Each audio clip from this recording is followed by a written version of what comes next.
आपने देखा होगा कल बरेली के अंदर हो मौलाना भूल गया कि शासन किसका है। अब उत्पातियों और उपद्रवियों को पता लगेगा कि 7 पीढ़ियां याद आएंगी उनको। कभी कभी बुरी आदतें जाती नहीं लोगों की, तो उसके लिए उनकी डेंटिंग पेंटिंग करवानी पड़ती है कायदे से। हमने कहा जाम नहीं होगा, कर्फ्यू भी नहीं लगेगा, लेकिन कर्फ्यू का सबक तुम्हें ऐसा सिखा देंगे कि तुम्हारी आने वाली पीढ़ी दंगा करना भूल जाएगी। दंगे होते थे, दंगाइयों को मुख्यमंत्री आवास में बुला के सम्मानित किया जाता था, दंगाइयों की अवभगत होती थी। पर्व और त्योहारों के दौरान आपने देखा होगा, जब भी पर्व और त्योहार आते थे उत्पात शुरू हो जाती थी। अब उत्पातियों और उपद्रवियों को पता लगेगा कि 7 पीढ़ियां याद आएंगी उनको,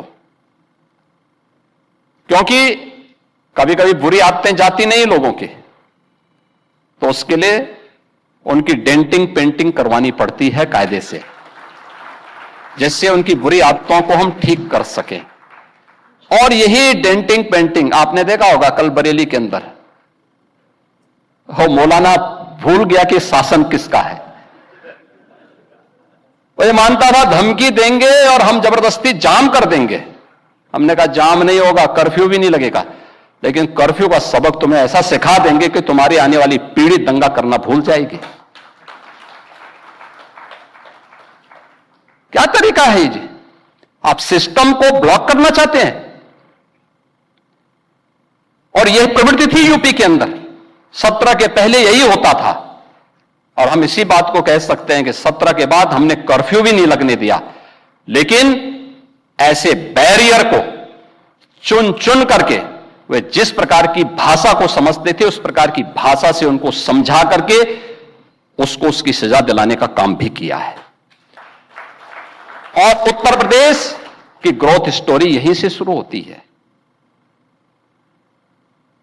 अगर आजादी के समय, मैं उससे पहले नहीं जाता, लेकिन 1947 में भारत आजाद हुआ, अगर उस समय भारत की इकोनॉमी में भारत का उत्तर प्रदेश का कंट्रीब्यूशन 14% था, तो ये 14% फिर से होना चाहिए। और 14% नहीं होना चाहिए, बल्कि जितनी आबादी है उत्तर प्रदेश की, उत्तर प्रदेश उतना कंट्रीब्यूशन करता हुआ दिखाई दे।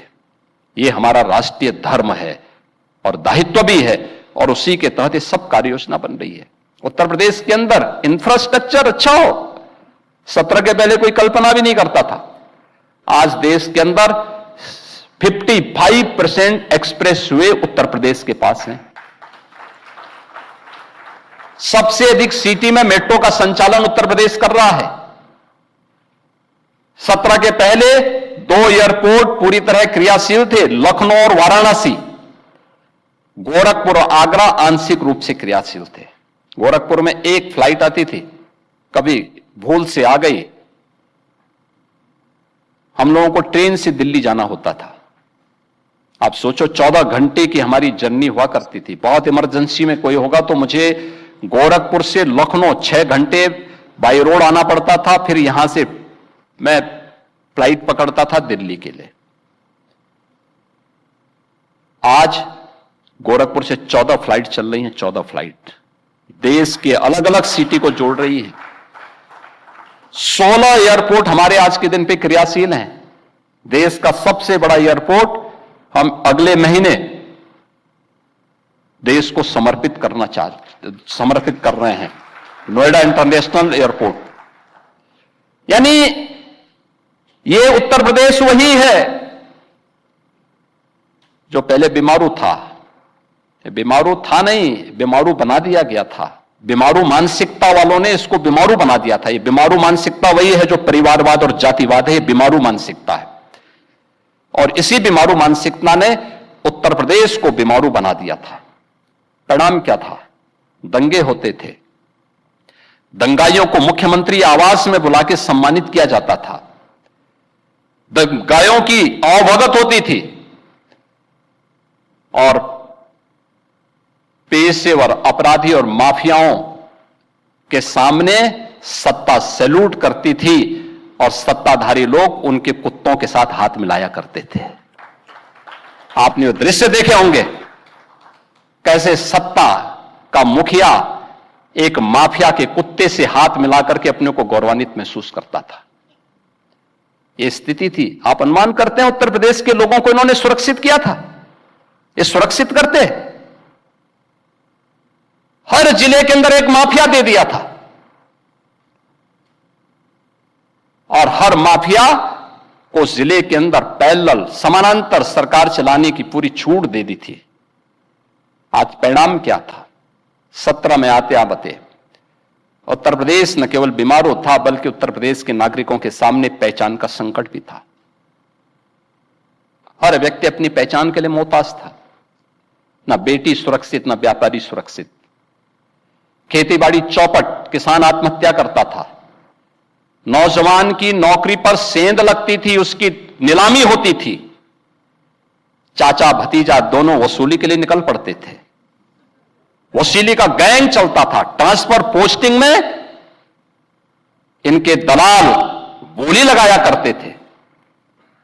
और आप भी देखते होंगे जब हम ट्रांसफर पोस्टिंग करते हैं तो आज भी उनकी पीड़ा झलक उठती है। कैसे हम लोगों ने उनके उस अनैतिक अवैध व्यापार पर कैसे प्रहार किया है। उनके सभी चेले चपाटे किस प्रकार से चिल्लाते हुए दिखाई देते हैं। हर एक मामले में आज आप देख सकते हैं world class infrastructure Uttar Pradesh के पास। एक्सप्रेसवे नंबर 1 पर, रेलवे का नेटवर्क नंबर 1 पर, मेट्रो नंबर 1 पर, एयरपोर्ट एयर कनेक्टिविटी नंबर 1 पर, देश की पहली रैपिड रेल उत्तर प्रदेश में, देश का पहले इनलैंड वाटरवे उत्तर प्रदेश में, एमएसएमई का सबसे बड़ा बेस उत्तर प्रदेश में। और उत्तर प्रदेश आज फिर से गन्ना उत्पादन और चीनी उत्पादन में देश के अंदर नंबर 1 पर, इथेनॉल उत्पादन में नंबर 1 पर, खाद्यान्न उत्पादन में नंबर 1 पर, सबसे बड़ी युवा आबादी का राज्य होने के साथ साथ सबसे अधिक नौकरी भी देने वाला राज्य बन चुका है। आपने उत्तर प्रदेश के अंदर सर्विस सेक्टर को, पर्यटन की उन संभावनाओं को देखा होगा। पहले 3 करोड़ पर्यटक उत्तर प्रदेश के अंदर सालाना आते थे और अकेले कुंभ ने 66 करोड़ की सीमा को भी पार कर दिया। यह संख्या बढ़कर के प्रतिवर्ष 65-66 करोड़ आ चुकी है। ये लगातार बढ़ेगी। इस बार तो ये संख्या बहुत बढ़ने वाली है इस वर्ष के लिए तो, लेकिन हर वर्ष हम वहां तक पहुंचे हैं। क्या नहीं आज के दिन पे उत्तर प्रदेश के पास। और अगर ग्रोथ इस रूप में हमारी आगे बढ़ती है, देश के अंदर सबसे तेज ग्रोथ के साथ उत्तर प्रदेश आज के दिन पे आगे बढ़ रहा है हर एक सेक्टर में। एग्रीकल्चर के सेक्टर में मेरा मानना है जितना हम आज के दिन पे उत्पादन कर रहे हैं, इससे 3 गुना अधिक उत्पादन करने की सामर्थ्य उत्तर प्रदेश की धरती रखती है। इतनी अच्छी भूमि किसी के पास नहीं, इससे अच्छा सामर्थ्य किसी के पास नहीं। हमारी सेक्टोरियल पॉलिसीज अलग अलग सेक्टर से जुड़ी हुई ये नए निवेश को आमंत्रित कर रही है और टेक्नोलॉजी के इमर्जिंग सेक्टर को भी हम लोगों ने तेजी के साथ प्रदेश के अंदर आगे बढ़ाना प्रारंभ किया। कोई कल्पना करता था उत्तर प्रदेश के अंदर, देश के अंदर जितना भी मोबाइल फोन बन रहा है उनमें से 55% यूपी बना रहा है। यूपी इलेक्ट्रॉनिक कंपोनेंट देश के अंदर जितने बन रहे हैं उनमें से 55% से अधिक योगदान अकेले यूपी का है। अब वो यूपी बीमारू नहीं, भारत की ग्रोथ का, भारत की इकोनॉमी का एक ग्रोथ इंजन बनकर के विकसित भारत की संकल्पना के साथ मजबूती के साथ आगे बढ़ रहा है। और मैं विश्वास के साथ कह सकता हूं उत्तर प्रदेश की, विकसित उत्तर प्रदेश के लिए जो आधारभूत कार्य होने थे वो अब तक हो चुके हैं। अब इसमें हम उत्तर प्रदेश की विकास की इस यात्रा को एक नई गति देने के लिए मजबूती के साथ आगे बढ़ रहे हैं।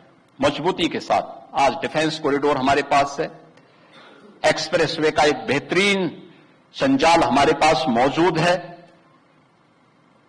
हर एक सेक्टर में उत्तर प्रदेश एक नई दिशा में आगे बढ़ चुका है और मुझे पूरा विश्वास है 2047 यह उत्तर प्रदेश के नागरिकों के लिए उनकी आशा, उनकी आकांक्षाओं की पूर्ति का वर्ष होगा। शताब्दी संकल्प उनकी आकांक्षाओं की संकल्प पूर्ति का वर्ष होगा और उस दिशा में उत्तर प्रदेश की इस यात्रा को टाइम्स परिवार ने यहां पर अपने कॉन्क्लेव का हिस्सा बनाया है। मैं प्रवीण जी आपको और आपकी पूरी टीम को हृदय से धन्यवाद देता हूं कि आप लोगों ने इस डिबेट को यहां पर आगे बढ़ा करके जो बहस आज हमारे जनपदों में चल रही है, उस बहस को एक नई गति दी है। मैं हृदय से इसके लिए आपको और आपके पूरे टाइम्स परिवार को धन्यवाद देते हुए आपको इस बात के लिए आश्वस्त करता हूं कि विकसित यूपी के लिए उत्तर प्रदेश की पूरी टीम टाइम्स परिवार के साथ मिल करके आगे कार्य करेगी।